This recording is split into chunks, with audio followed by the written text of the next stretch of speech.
तो नमस्कार दोस्तों, आप लोगों का सक्सेस स्टडी पॉइंट में स्वागत है। मैं आज त्रिकोणमिति पढ़ाने वाला हूँ। त्रिकोणमिति के बेसिक नॉलेज आज देने वाला हूँ, जिससे आपको चैप्टर बनाने में आसानी होगी। अगर आप लोग त्रिकोणमिति के बेसिक को समझ लीजिएगा तो चैप्टर बनाने में काफ़ी आसानी होगी। तो चलिए आज चैप्टर को शुरू करते हैं।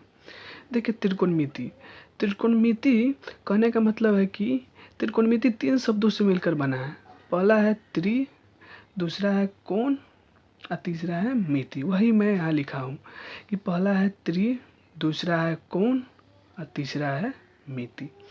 मतलब त्रि मतलब होता है 3, कोण मतलब तो कोण ही होता है, अब मिति मतलब होता है माप। मतलब हम लोग जिसमें 3 कोणों की माप के बारे में पढ़ते हैं, उसी को हम लोग त्रिकोणमिति पर कहते हैं, जिसमें हम लोग 3 कोणों की माप के बारे में पढ़ते हैं।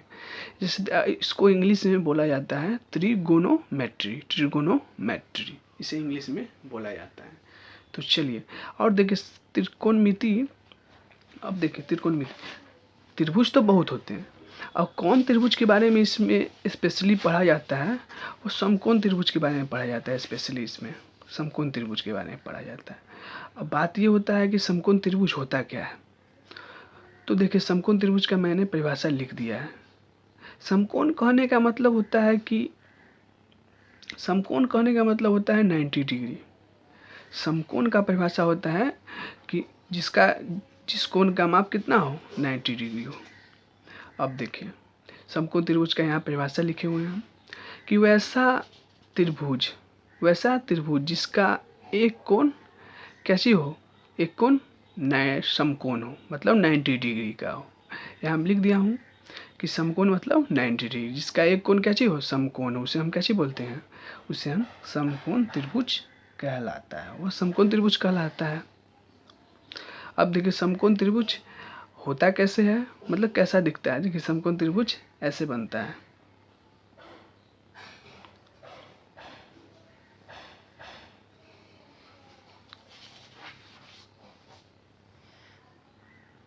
ये आपका क्या बन गया, समकोण त्रिभुज ऐसा ही बनता है। और समकोण जब भी बनेगा तो यहाँ बनेगा, यहाँ कितना डिग्री का कोण बनेगा, 90 डिग्री का, मतलब 90 डिग्री का। यही समकोण त्रिभुज है। अब देखिए, समकोण त्रिभुज में जैसे त्रिभुज में होते हैं ना, त्रिभुज में 3 भुजा होती है, 3 कोण होती है, 3 शीर्ष होते हैं। तो समकोण त्रिभुज मतलब समकोण मतलब त्रिभुजे ना है, तो इसमें 3 भुजा होंगे, 3 कोण होंगे और 3 शीर्ष होंगे। अब देख, जहाँ समकोण बनता है ना, उसके सामने वाला को हम कर्ण बोलते हैं। इसे इंग्लिश में हाइपोटेनस बोला जाता है, इसलिए इसे H से सूचित किया जाता है। ये कभी नहीं बदलता है। ये समकोण के सामने वाला भुजा कभी नहीं बदलता है, यह हमेशा कर्ण ही रहता है। बदलता यह भुजा है और यह भुजा है। जैसे हम लोग अगर थीटा यहाँ बना दें, चलिए पहले इसको शीर्ष को हम नामकरण दे देते हैं। ये A है, ये B है। तो देखिए, इसे हम B मान लेते हैं और इसे C मान लेते हैं। और थीटा कहाँ बन रहा है, तो थीटा बन रहा है C कोण पे थीटा बन रहा है। तो जो जहाँ थीटा बनता है ना, तो उसके सामने वाले को क्या बोलते हैं, उसके सामने वाले को हम लंब बोलते हैं, और इसे इंग्लिश में परपेंडिकुलर बोलते हैं, इसलिए इसे P से सूचित किया जाता है। और देखिए याद करने का एक तरीका है, जो बच जाता है ना लास्ट में, उसे हम आधार बोल देते हैं। उसे क्या बोलते हैं, आधार। इसे इंग्लिश में बेस बोलते हैं, इसलिए इसे हम B से सूचित करते हैं। ठीक है। अब देखिए, अब कंडीशन यहाँ 2 बनेगा। अगर थीटा यहाँ बनेगा तो इसके सामने वाला P हो जाएगा। थीटा जहाँ बनेगा वहाँ उसके सामने वाला को हम P बोलेंगे, मतलब लंब बोलेंगे। जो एक बच जाएगा उसको हम आधार बोलेंगे, मतलब B बोलेंगे। ऐसे भी देखिए, जो समकोण से सटा हुआ भुजा है उसे हम आधार बोलेंगे, अगर थीटा यहाँ बनेगा तो। अब देखिए, अब दूसरा कंडीशन देखिए। अब दूसरा कंडीशन हो जाएगा, अब थीटा A पर बनेगा, तब हम कंडीशन इसमें भी समझा सकते हैं, बट थोड़ा लेंदी हो जाएगा, अच्छा समझ नहीं आएगा, इसलिए हम दूसरा समकोण त्रिभुज बना लेते हैं। समकोण त्रिभुज तो ऐसे ही बनता है, और यहाँ 90 डिग्री बन जाएगा, यहाँ 90 डिग्री बन जाएगा। तो चलिए देखते हैं। अब देखिए इसको नामकरण दे देते ए बी और सी। अब देखिए सबसे पहले 90 डिग्री के सामने वाला को हम कर्ण बोलेंगे, ये कभी नहीं बदलेगा। इसे हाइपोटेनस बोला जाता है इंग्लिश में, इसलिए एच से सूचित किया जाता है। अब देखिए अगर थीटा अगर ए पर बन रहा है, थीटा अगर ए पर बन रहा है तो इसके सामने वाले को क्या बोलेंगे, इसके सामने वाले को हम लंब बोलेंगे। देखिए चेंज हो रहा है ना, अगर थीटा यहाँ बन रहा तो ये आधार रहता था, लंब कौन हो जाता था ये। अगर थीटा बनेगा ए पर तो सामने वाला क्या हो जाएगा, लंब हो जाएगा। इसे हम परपेंडिकुलर बोलते हैं इंग्लिश में, इसे हम पी से सूचित किया जाता है। अब देखिए जो एक बच जाता है, याद करने का यही ठीक है, जो एक बच जाएगा उसको क्या बोलेंगे, उसे हम आधार बोलेंगे, इसे हम आधार बोलेंगे। इसे हम बेस बोलते हैं इंग्लिश में, इसलिए बी से सूचित किया जाता है। अब देखिए इतना बात आप लोगों को समझ में आ गया। अब चलिए आगे चलते हैं। अब एक बात, जैसे कि अगर आपको कर्ण दिया रहेगा, मतलब दो भुजा दिया रहेगा, तीसरा भुजा निकालना है, तो तीसरा भुजा है ना पाइथागोरस प्रमेय से निकलता है। किससे निकलता है, पाइथागोरस प्रमेय से निकलता है। अब पाइथागोरस प्रमेय होता क्या है, तो पाइथागोरस प्रमेय समझिए। देखिए पाइथागोरस प्रमेय क्या होता है। पाइथागोरस प्रमेय बोलता है ना कि अगर हम कर्ण का स्क्वायर करेंगे ना, तो वे अन्य दो भुजाओं के योग के वर्ग के बराबर होता है। अन्य दो भुजा कौन कौन बचेगा, एक बचेगा लंब, एक क्या बचेगा, एक बचेगा आधार। क्या बचेगा, आधार। इसके वर्ग के योग के बराबर होगा,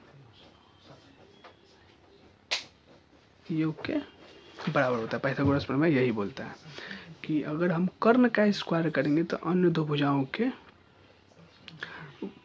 वर्गों के योग के बराबर होता है। ये पाइथागोरस प्रमेय का कथन है। अब चलिए आगे चलते हैं। अब देखिए कर्ण को हम क्या बोलते हैं, हाइपोटेनस बोलते हैं, इसलिए इसे इंग्लिश में कैसे बोलते हैं, एच बोलते हैं। इससे सूचित किया इसलिए एच स्क्वायर।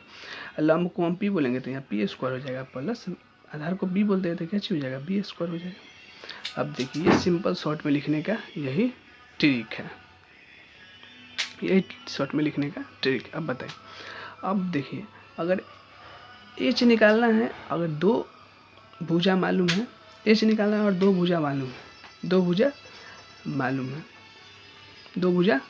है तो एच निकल जाएगा। अब देखिए एच, देखिए एक बात, अगर स्क्वायर हटता है ना तो बराबर के उस साइड कैसे चढ़ जाता है, बराबर के उस साइड रूट चढ़ जाता है, तो कैसे हो जाएगा, P square plus B square. अब देखिए यहाँ से तीन फार्मूला हम अभी निकाल रहा हूँ।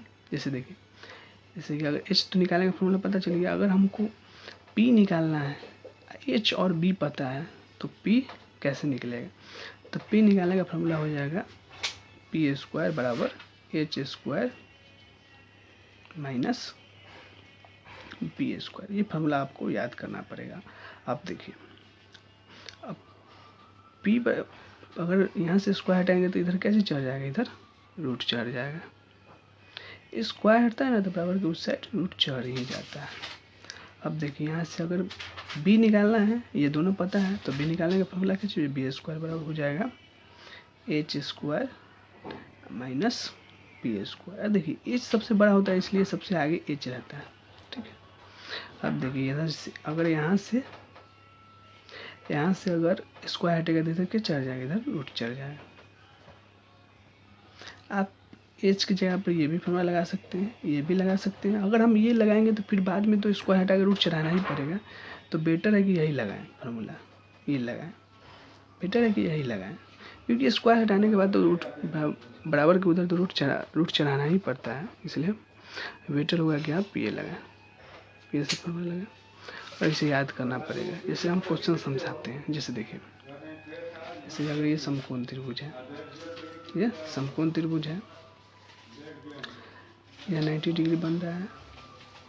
अब बोल देगा कि थीटा यहाँ बन रहा है, थीटा यहाँ बन रहा है, इसको ए मान लेंगे, इसको बी मान लेंगे और इसको सी मान लेंगे। जैसे हमको यहाँ मतलब लंब दिए हुए 5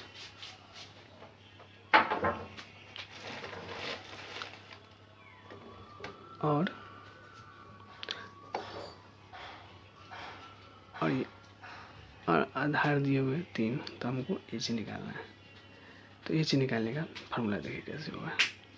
देखिए जहाँ थीटा मतलब उसको सामने कैसे बोलते हैं, पी बोलते हैं, पी बोलते हैं, और जो बच जाता है उसे हम बी बोलते हैं। उसे क्या बोलते हैं, बी बोलते हैं। समकोण 90 डिग्री मतलब उसको सामने लगा तो हम कर्ण बोलते हैं, जिसे इससे सूचित किया जाता है। मतलब यहाँ पर पी पता है, एच पता है। पी कितना दिए हुए हैं, पी 5 दिए हुए हैं, कॉमा बी दिए हुए हैं 3। यहाँ से क्या चीज़ का मान पता नहीं, एच का मान पता नहीं, मतलब कर्ण का। तो कर्ण निकालने का डायरेक्ट यहाँ से फॉर्मूला लगा देंगे एच बराबर। तो एच बराबर डायरेक्ट क्या हो जाएगा, एच बराबर डायरेक्ट लगाए फॉर्मूला कैसे हो जाएगा, P square plus B square. P के मान कितना दिए हुए, पी के मान 5 दिए थे, यहाँ 5 का स्क्वायर हो जाएगा प्लस बी के मान कितना 3 दिए हुए, 3 से 3 का स्क्वायर हो जाएगा। देखिए 5 का स्क्वायर, देखिए 5 का स्क्वायर मतलब बोल रहा है ना कि 5 को 2 बार गुना करना है, 5 गुने 5 तो 25 हो जाएगा। तो उसका 3 का स्क्वायर मतलब होता है कि 3 को 2 बार गुना करना है, 3 3 9 हो जाएगा। इसका मतलब होता है कि मतलब 2 बार गुना करना है। मतलब इसका मतलब ये नहीं होता है कि 5 या 2 से गुना कर दें मतलब 10 हो जाएगा, ऐसा नहीं होता है। अगर 5 का स्क्वायर मतलब 5 को 2 बार गुना करना है, तो मतलब 5 को 2 बार गुना करने का क्या 25 हो जाएगा प्लस 3 का स्क्वायर कैसे हो जाएगा 9 हो जाएगा। इस दोनों को जोड़ेंगे, इस दोनों को जोड़ेंगे तो कितना हो जाएगा, इस दोनों को जोड़ेंगे तो 34 हो जाएगा। 25 9 34, 25 9 34, और 34 का वर्गमूल नहीं होता है, इसलिए ये ऐसे ही रह जाएगा। तो ये इतना बात बेसिक था, इतना बस बेसिक था। तो पहले आपको ये निकालना आना चाहिए कि अगर 2 भुजा दे देगा, ए भी भुजा दे देगा और बी सी भुजा दे देगा, तो कर्ण कैसे निकलेगा, तो ये निकालने आपको आना चाहिए। तो ये फार्मूला आपको याद करना पड़ेगा। ये पाइथागोरस प्रमेय से ये फार्मूला निकला हुआ है। अगर आप 9th में पढ़े होंगे पाइथागोरस प्रमेय तो आपको ये फार्मूला याद होगा, अन्यथा याद कर लीजिएगा क्योंकि आगे इसका बहुत यूज है। चलिए आगे और चलिए तो आगे हम बताते हैं और